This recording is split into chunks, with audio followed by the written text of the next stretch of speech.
so years, and more aggressively the last. So a second agent. So two, okay, my left, and in fairness to them.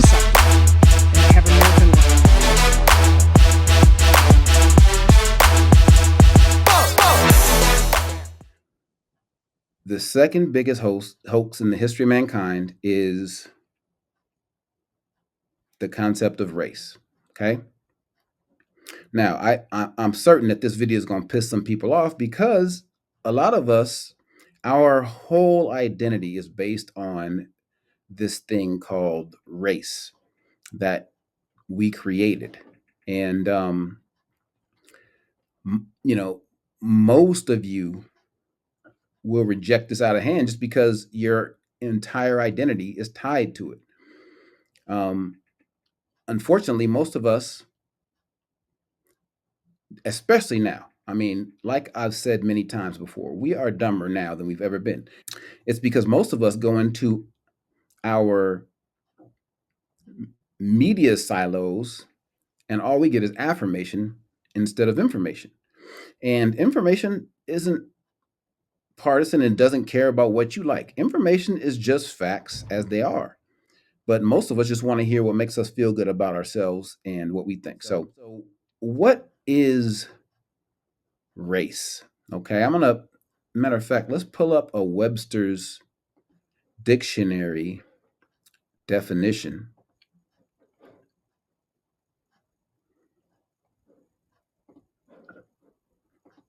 of race. So the Webster's dictionary, now that's because most people use Webster. So we'll just use it, for shits and giggles, right? So the Webster's dictionary definition of race is the descendants of a common ancestor, family or tribe, people or nation, or believed or presumed to be belonging to the same stock or lineage, a breed. Okay, and I'm going to explain to you guys why that definition is just straight up BS. All right, let's get into it. We all have a working definition of race. Whether you kind of understand it, hate it, claim not to see it, or study it, hint hint, cough cough, that's me, it still plays a role in all of our daily lives. From the way that people interact to the places they live and stereotypes they face, race is still a determining factor in our social structures, both inside and outside of the US. But full disclosure, I do a lot of US history, so this is a US specific video about race, since these histories operate differently across various contexts. Okay, so let's get started by asking, what were some of the earliest definitions of race? Well, before we started thinking of race along the lines of biology, genetics, or phenotype, aka physical appearance, did you know that it was largely considered a category of kinship or group affiliation? In the 16th century, we started to see the use of the word race in English, but it isn't attributed to physical traits or behavior. It meant quite literally that you were all members of the same household, group, or shared a common ancestor. But when did race shift to being less about kinship groups to sounding more complicated than the lyrics to I'm My Own Grandpa? Well, we can see that starting in the colonial era. And that brings us to our second question. Why did we see the shift in the idea of race in the 17th and 18th century? The answer to this question is firmly rooted in two things: the rise of global capitalism that was backed by slavery and colonialism, and a period of theorizations in Europe known as the Enlightenment. When the Spanish began the colonization of the Caribbean and later Latin America after 1492, they looked to native populations to mine silver and gold under brutal working conditions.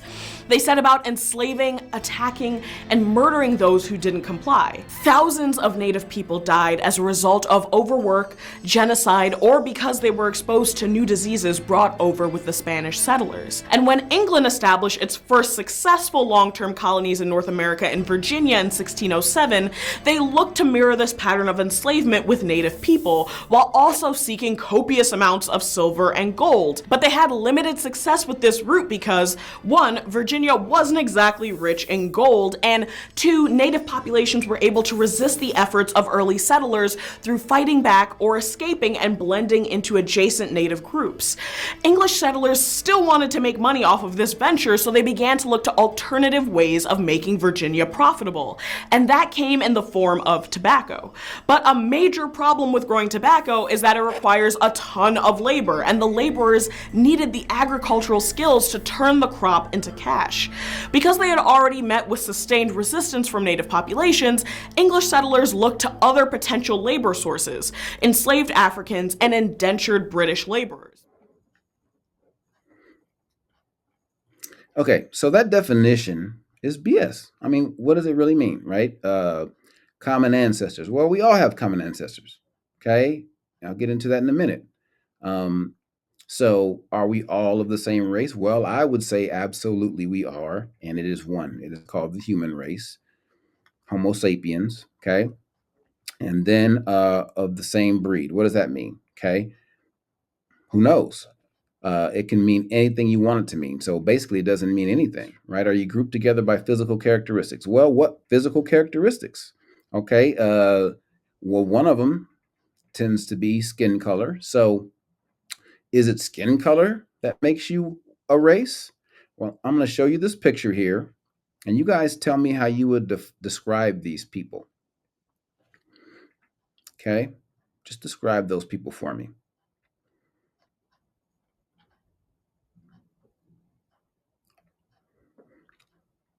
Yeah. So are they black? Are they white? What are they? Okay.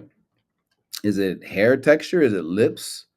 Is it the nose that determines what race you are? What is it? Like what physical characteristics? Okay. So let me stop telling you what it's not and tell you what it is. Race is straight up BS. It doesn't exist. It's made up. Okay. The term was originally coined in like the 1500s to mean really family lineage. Now it had the same intent. The intent was to only allow the people of your lineage to benefit from the fruits of whatever resources you had available, and from the people who don't have the same lineage or the high end lineage that you have to not allow them to benefit.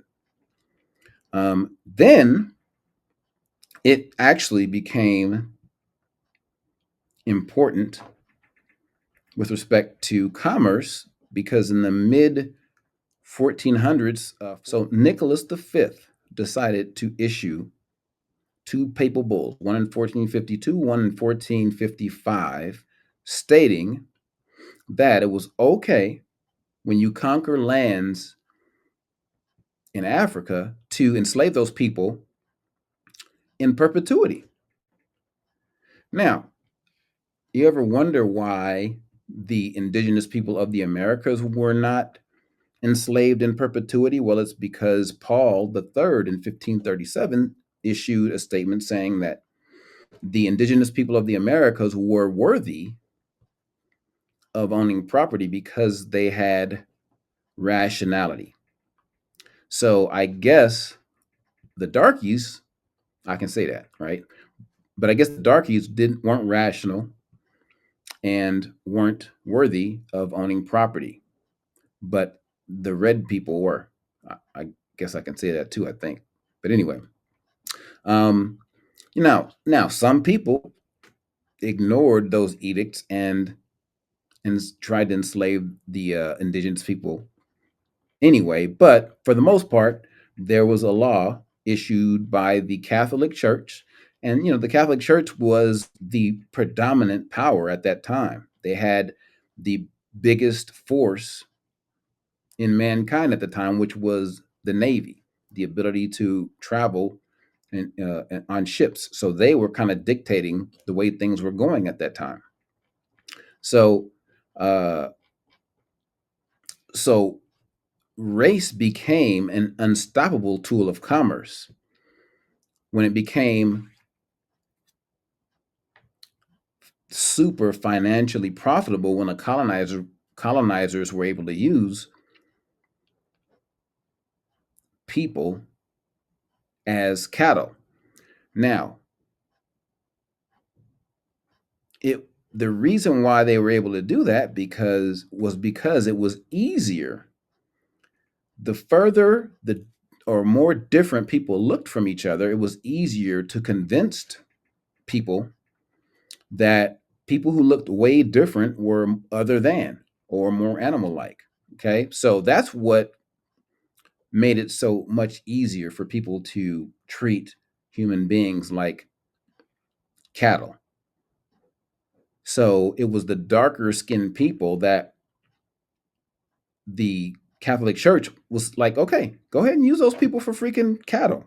Do whatever you want to them, and you can do that in perpetuity. Okay, and really, just like the powers that be today, they use differences between us to make us bicker about minutia, while they basically just rob us blind.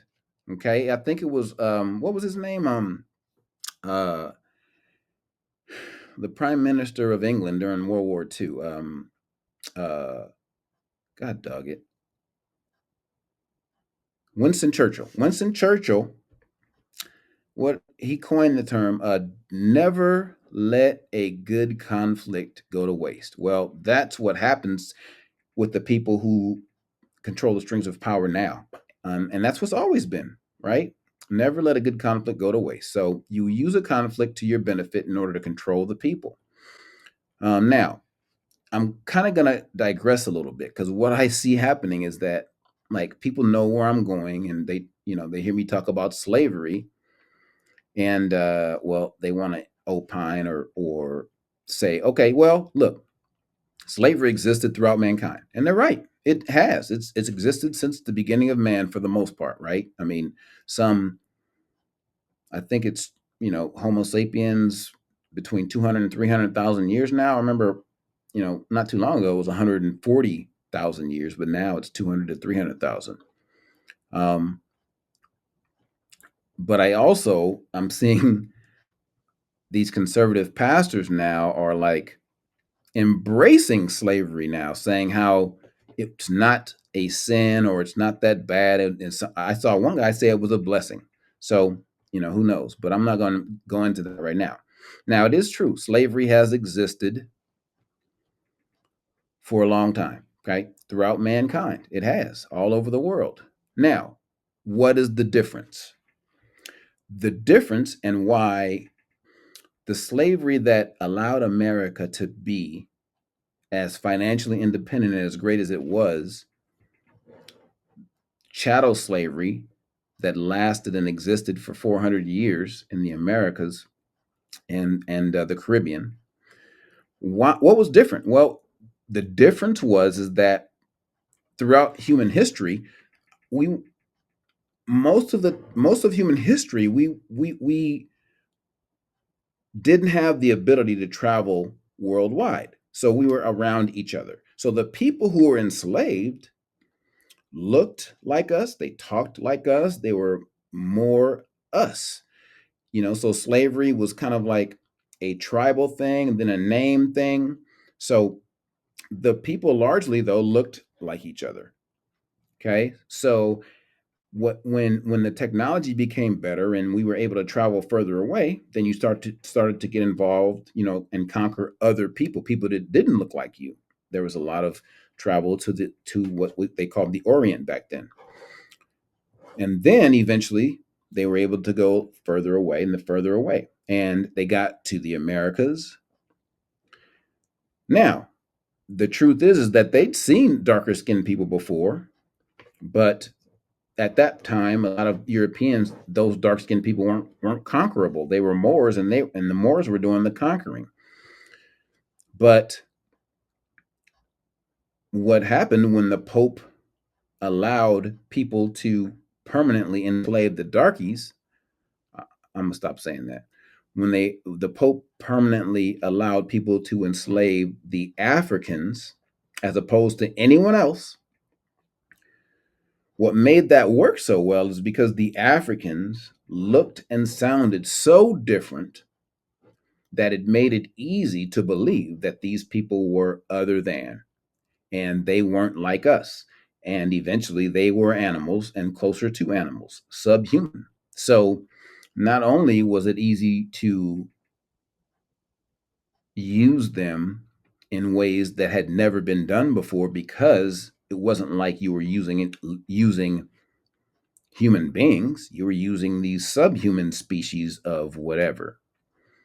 And that's the difference between the slavery that you like to bring up and the slavery that made America great, so to speak.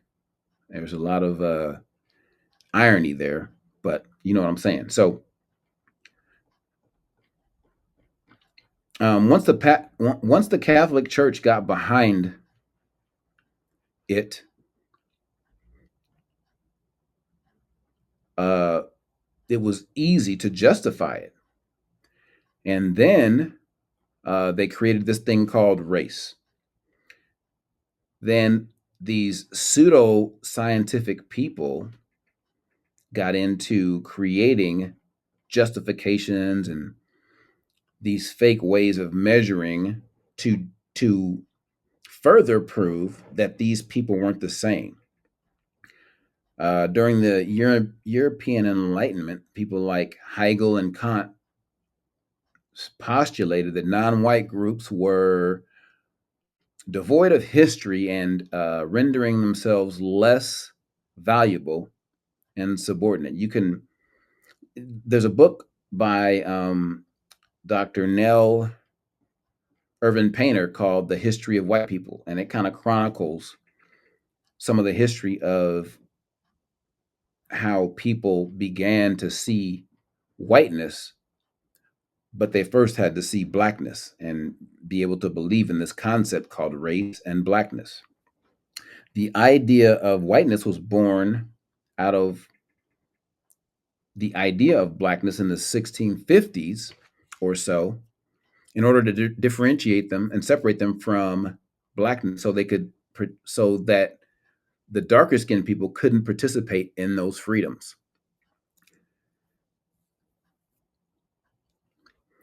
Then there was a desire to further separate themselves from these dark skinned people. And circa 1662, I believe, there was a one drop rule initiated, which meant that if you have any level of black blood in you, then you're a black person and you are not able to participate in the benefits that white men in this new world are able to participate in. So then other people, Carl Linnaeus is one. He is a guy who he classified the species, right? The kingdom, phylum, order. What is the mnemonic? King Philip came over for good soup, right? Kingdom, phylum, class, order. What else? Genus and species. F, genus and species, whatever F is. No, not phylum. So King Philip came over for good soup. So kingdom, phylum, class, order. What does the F stand for? Something. Genus and species, right? So, yeah, that Carl Linnaeus, basically, he tried to make a classification of human beings. And I'm going to play you guys a video. You're going to be shocked how he just came up with this crap.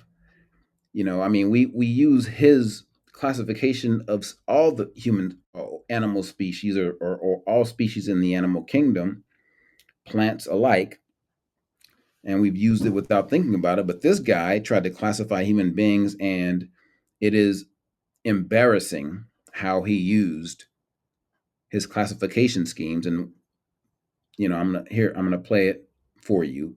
In addition, though, Abraham Lincoln tried to get in on the game as well, and I'm going to play a quote from him.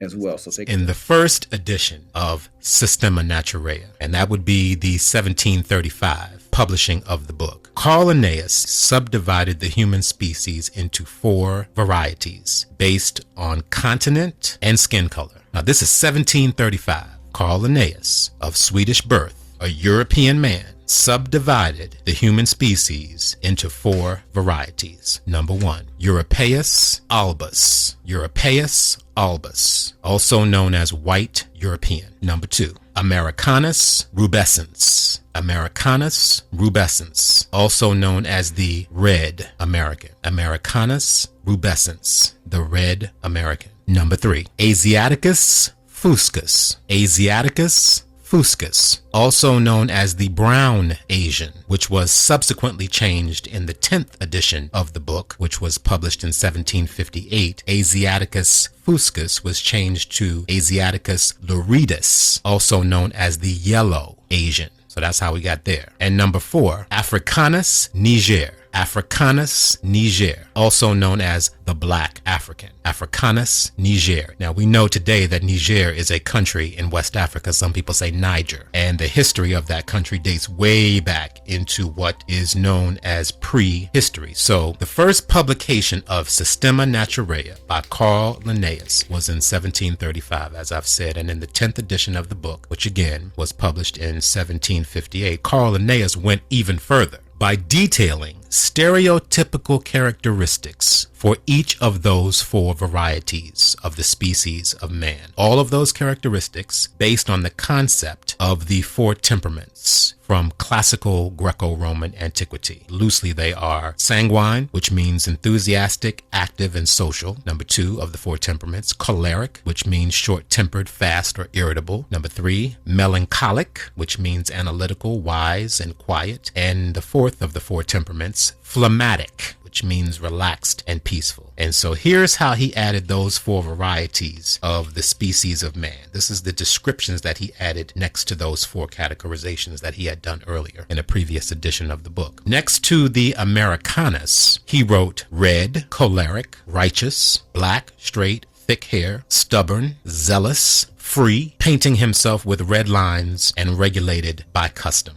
That's what he wrote next to Americanus. Next to Europeanus, he wrote white, sanguine, with abundant long hair, blue eyes, gentle, acute, inventive, covered with close vestments, and regulated by customs. And next to the Asiaticus, he wrote yellow, melancholic, stiff, black hair, dark eyes, severe, haughty, greedy, covered with loose clothing, and regulated by opinions. And next to the Africanus, he wrote black, phlegmatic, relaxed, black frizzled hair, silky skin, flat nose, tumid lips, that means swollen, females without shame, mammary glands give milk abundantly, crafty, sly, careless, anoints himself with grease, and regulated by will. Now, these are the characteristics of the black man and black woman as listed in the year 1758 by Carl Linnaeus in his book, Systema Naturae. And this, brothers and sisters, is one of the deep roots of race and racism as we know it today. In a debate with Stephen Douglas in 1858, Lincoln stated, "I am not, nor ever have been, in favor of bringing about in any way the social and political equality of the white and black races." These views underscore the fact that Lincoln's primary concern was the preservation of the Union rather than the full emancipation and integration of African Americans into American society. So you see what I'm talking about. Like, obviously the white person had all the good characteristics, and then the yellow person, and then obviously the black guy, devoid of any positive characteristics whatsoever. So why is the concept of race a freaking hoax? Well, let me ask you a question. How is it that every other group of people gets called the name of a nation, and there's only one group, well, 2 groups, but one main group that gets called a color? Okay, look at this picture and tell me how you would describe these ladies. right? You would say this one's black, and then this one's Indian, and then this one's Asian, and then this one is white. Okay. Now, one of those colors is considered a positive and a feeling of and engenders a feeling of pride, and the other color clearly does not. You tell me which one. But it's a hoax because someone had to just make up some stuff when you're talking about race, because every other quote unquote race is named after a nation, right? Mexican or Latino, whatever you want to call them, right? Asian, German, African, the ones that aren't of slave descent, right? So, yeah, so that's one indication that it's a hoax. Another thing is it's a social construct chiefly created just to keep a group of people from having access to the American dream. And it was done because it was easy to dehumanize those people because they looked so different. The language was so different, and it was worth a shit ton, an incalculable amount of access to money and resources. So why change it? Now, another reason why it's a hoax. Well, what's the defining characteristic? How do you tell if somebody's black, right? So I'm gonna show you a picture. Take a look at this picture here. Now, those two people, what nationality are they?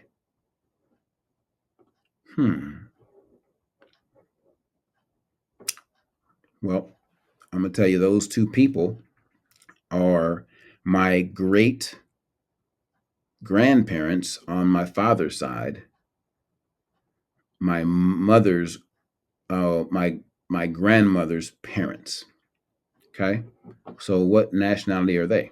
You can't tell because what the hell does race mean? You have no idea. Okay,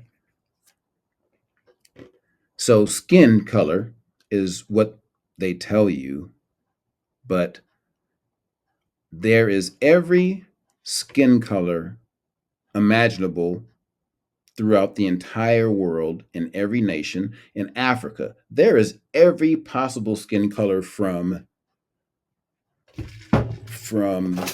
this to this in Africa, right? I mean, people think that Africa has just these dark-skinned people. No, Africa has every skin color under the sun. So are they all black? You might want to call them African. I'm okay with calling somebody a nationality, but this concept of race is just a demeaning effort to keep people from accessing resources. Hair, what? So I'm gonna show you this picture of people who have different textures of hair. Okay, noses, lips. Is that a distinguishing characteristic? How do you know if somebody's is black or right? What is it? What is it that you? How do you use it? Okay. So at this point, the science is clear. Everyone agrees without contradiction, without question, that the Homo sapiens species started in Africa. So what does that mean? Well, that means literally that every single one of you is who lives in America is an African American. Every one of you. Okay? So that terminology is a bunch of BS. Now, that's why the appropriate terminology to describe people like me, I guess, would be Americans, because we are Americans of slave descent, which very few people get to have that distinction. And it is both a blessing and a curse for many reasons, but that's why race is a hoax. Push the goddamn button! Push the goddamn button! You heard what she said. Now, I am going to present to you guys one person who is an agent of the Matrix.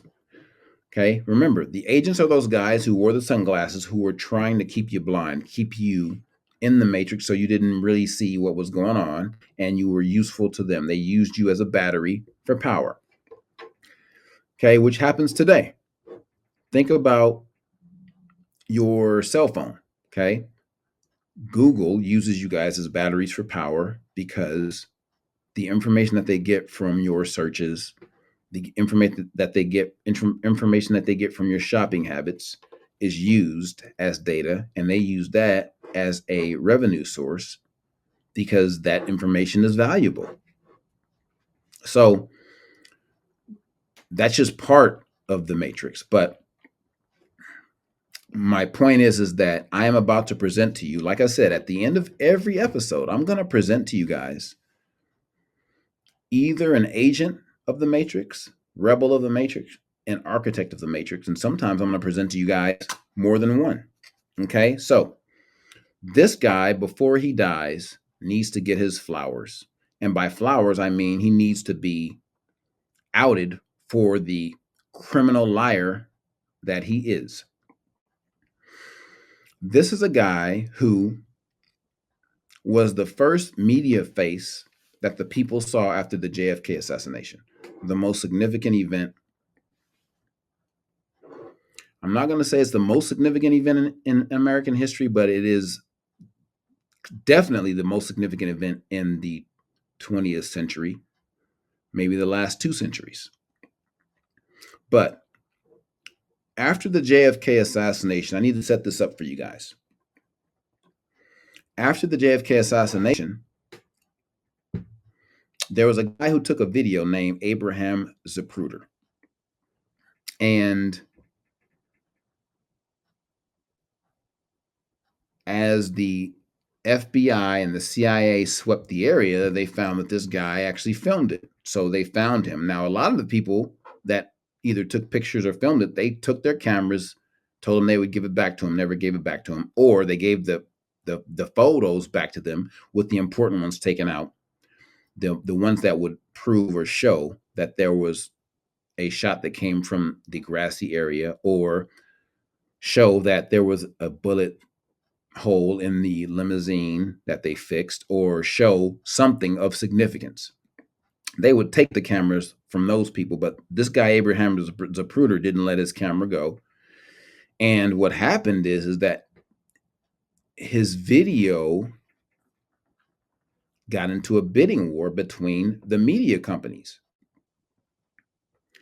Now, if you understand some of the things, and we're going to get into this in depth about one of the architects called the CIA.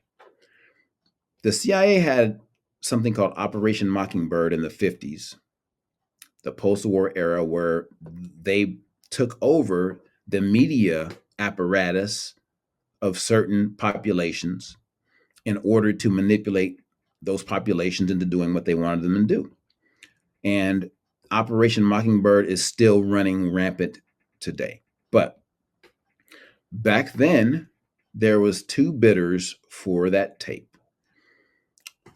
There was Time Magazine and CBS. Now, they set up a meeting so that they could bid for the tape. And Time Magazine won out. So you would expect Time Magazine to bid for the tape so that they can air this amazing, most important evidence of the assassination to the world. Unbeknownst to the public, both of those companies are under the thumb of government agencies, particularly the CIA, Operation Mockingbird. They had tentacles everywhere. The Washington Post, the New York Times, the LA Times. So I will get into that in depth later on. But what happened is that the Time Life outbid CBS. So Now, Time Life is owned by a guy named Henry Luce, who went to school with Prescott Bush, who was George H.W. Bush's father. Skull and bones through and through. Now, if you know history, you know that Yale and the Skull and Bones in the 50s and 60s was the main recruiting ground for the CIA. And Henry Luce, Prescott Bush were thick as thieves. Okay, he's the owner of Time Life. That's why every aspect of Time Life that showed anything about the assassination made Lee Harvey Oswald look like he was a lone gunman. Just go back and look at it. Okay, they were propagandizing this guy who was never even fired a shot, just a patsy. And like I said, we're going to have episodes about that too. But anyway, let me set this up for you. So Time Life won the bidding. CBS lost out. But what CBS was allowed to do was send one of their guys to give a rendering of what happened on the tape. He was able to look at the video, and then he was able to tell the public what he saw. Okay? The name of that guy was Dan freaking Rather. Yeah, you know him because he made a deal with the devil and was able to prosper as a result of it. And that's the only reason you know his name to this day, because he was put in a position of success after he told this big ass lie to the American public about what happened on the video. So I'm going to play that for you guys right now. What he said happened on this videotape. Now, this is the kind of thing that an agent of the Matrix will do. He wants to keep you blind and tell you lies to make you think things that are not true. So I'm going to pull up a video of how Dan Rather described what happened on the Zapruder film. Okay, so this is Dan Rather, November. Let me load it up. Okay, so this is how Dan Rather. The films we saw were taken by how Dan Rather described what he saw on the Zapruder film. Now, let me further set it up for you. Dan Rather had the assurance. The reason why he was comfortable saying this bull crap to you because he had the assurance that no one would ever see the Zapruder film because Time Life bought the rights to it. Okay, let me play it. an amateur photographer who had a particularly good vantage point just past the building from which the fatal shot was fired. The films show President Kennedy's open black limousine making a left turn off Houston Street onto Elm Street on the fringe of downtown Dallas. A left turn made just below the window in which the assassin was waiting. About 35 yards past the very base of the building, just below the window, President Kennedy could be seen to put his right hand up to the side of his head to either brush back his hair or perhaps rub his eyebrow. President Kennedy was sitting on the same side of the car as the building from which the shot came. Mrs. Kennedy was by his side. In the jump seat in front of them, Mrs. Connolly and Governor Connolly. Governor Connolly on the same side of the car as the president, and in the front seat, 2 Secret Service men.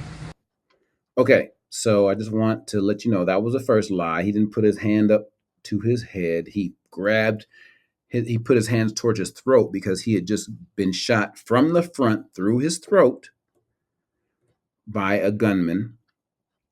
But he says he put his hand up to the side of his head because one of the lies of the Warren Commission was that the throat wound was an exit wound from the back. So they had to kind of lie about that. So sorry about that. Let me Continue. Just as the president put that right hand up to the side of his head, Bullshit.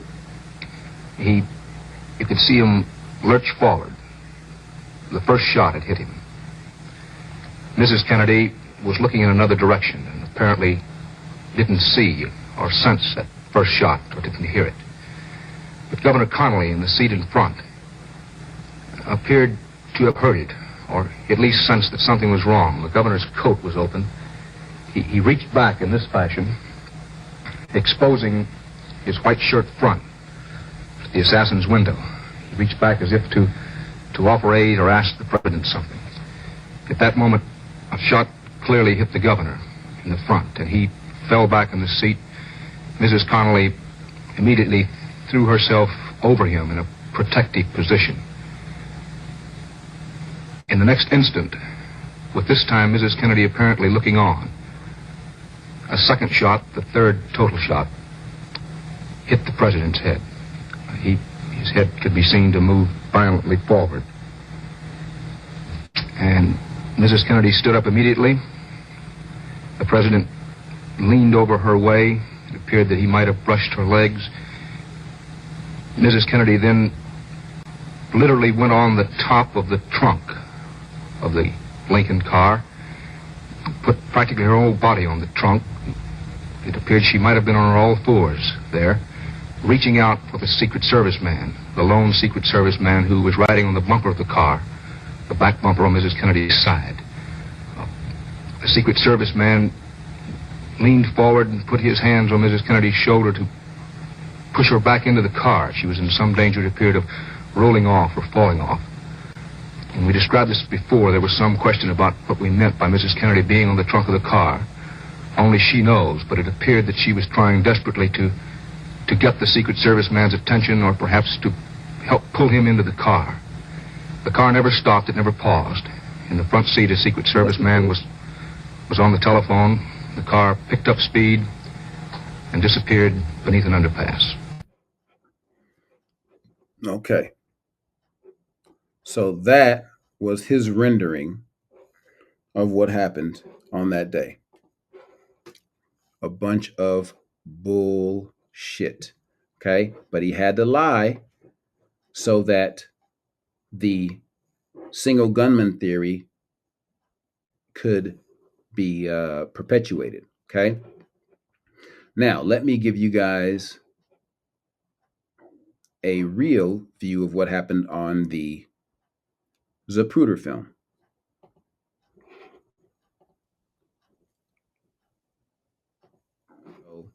What Rather said was that the president put his one hand to the side of his head, right? Not to his neck. And the bottom line is he said he was hit and his head went violently forward. And he said that the vehicle didn't stop. All right. Now, why is that important? It's important because in order to justify a single gunman, you have to have had the shot come from the back, which is a school book depository, when everybody heard the gunshots come from the grassy knoll and pointed over there. So you had to have the first person in the media who gave you an idea of what happened. He had to lie his ass off to tell the population of America the bullshit that the CIA wanted him to tell. Okay? So this is what actually happened.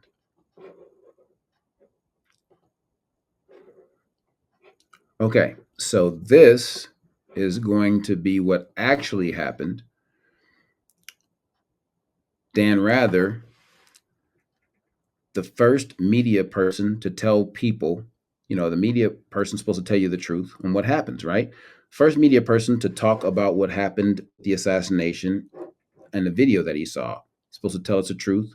Well, he said that Kennedy had put one hand up to his face, and ultimately he said that he got hit and his head went violently forward, basically kind of like indicating that he got shot from the back.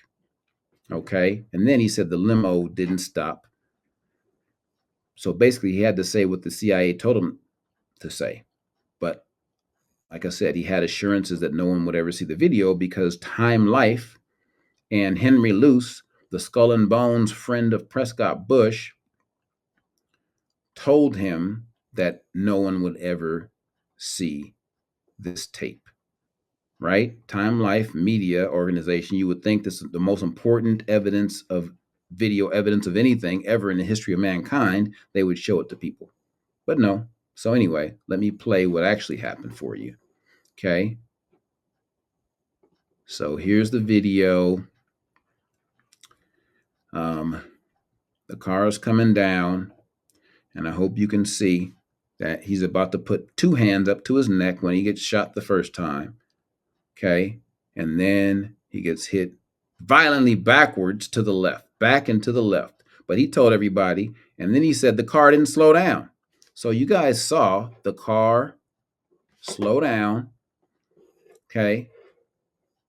Let's see it. I mean, I know it's gruesome. I'm sorry, guys. But he puts his hands up to his neck, two hands. Okay. He gets hit violently back. Car slows down. He said the car never slowed down because he had to say that because the Secret Service was absolutely in on it, and then sped away. So why am I highlighting this guy as an agent of the Matrix? Because he's full of shit, and I am disgusted at the humanity in this person because he is supposed to tell you the truth, and he traded his humanity and his integrity to lie to you guys, to lie to America about what actually happened with respect to the assassination, the vast conspiracy that it was, in order to get a career in the news. And the reason I wanted to get this out is because he's probably going to die pretty soon. And I want people to know what a scumbag he is for lying to us about what actually happened. Now, one more bit of information, okay? That happened November 22nd, 1963. Kennedy was shot. Do you know when the American public saw the Zapruder film? Right? You would think Time Life bought it. They would probably see it 2 or 3 days, right? They would show to the public the most important evidentiary video footage ever. The American public did not see this video until 1975. Why?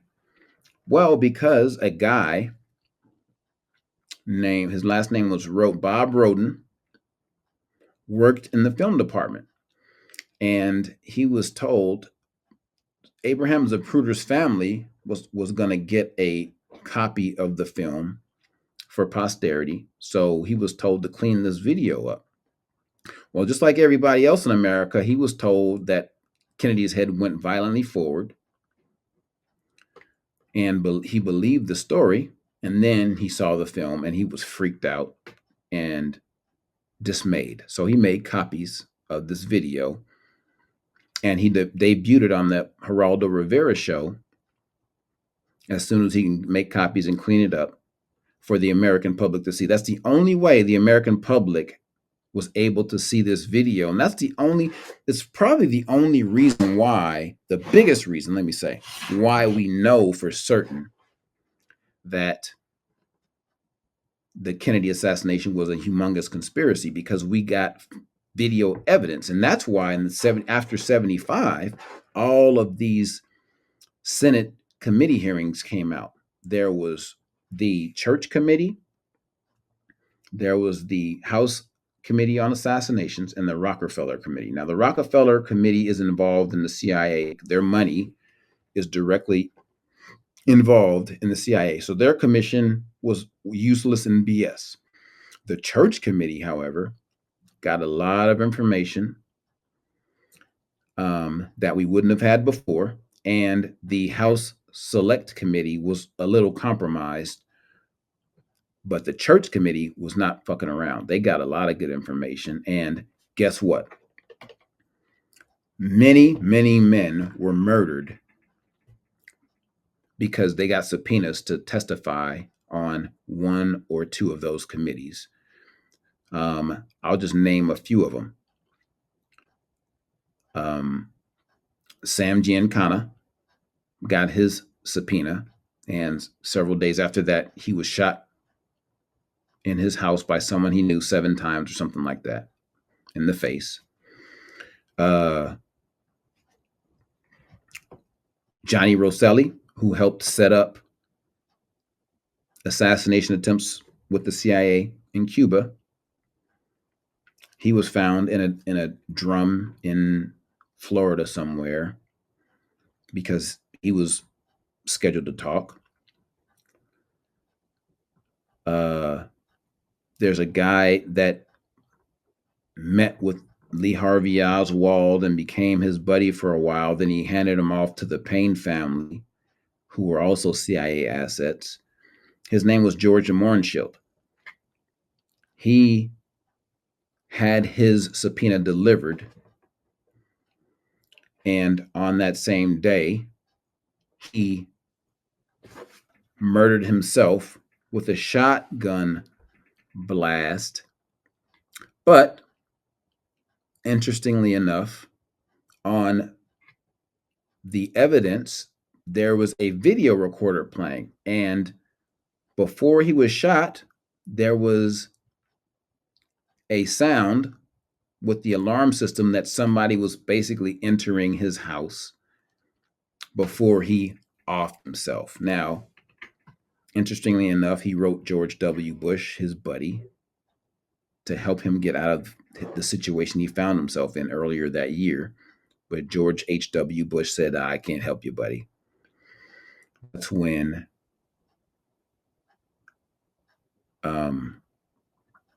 I could walk you guys through the whole thing. I'm not going to do that right now. But anyway, the point is that this guy, Dan Rather, is an absolute agent of the Matrix who has kept us blind for forever, and he's still doing it by lying about why he lied about the Zapruder film in the first place, still trying to hold on to the idea that he believed that he went violently forward.